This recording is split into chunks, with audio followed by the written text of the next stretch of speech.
अस्सलामु अलैकुम।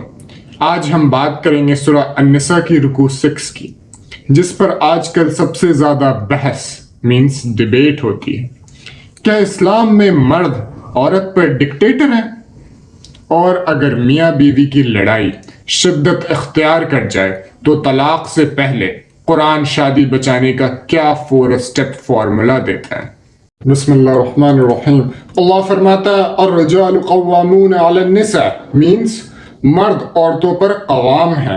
कवाम का मतलब जालिम बॉस नहीं, बल्कि प्रोवाइडर और प्रोटेक्टर मीन्स सरपरस्त या फिर ख्याल रखने वाला है।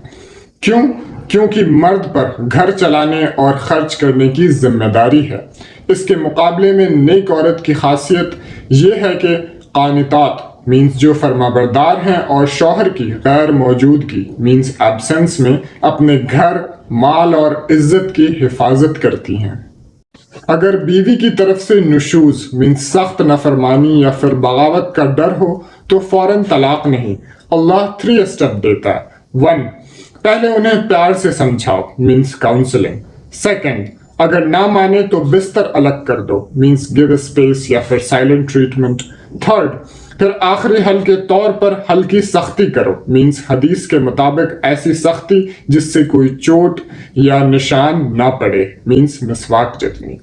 और अगर इन सब के बाद भी बात ना बने तो आता है स्टेप नंबर 4, आयत 35। एक समझदार इंसान मर्द की फैमिली से और एक औरत की फैमिली से बुलाओ। अगर उनकी नीयत सुलह की होगी तो अल्लाह उन दोनों के दिलों में मोहब्बत डाल देगा।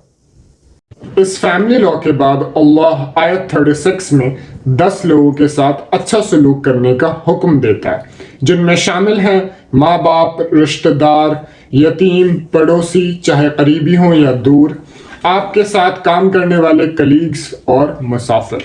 लेसन, घर का निज़ाम चलाना हो या बाहर वालों से मिलना, इस्लाम का बुनियादी उसूल इंसाफ और एहसान मीन्स काइंडनेस है। तकब्बुर मीन्स एरोगेंस नहीं,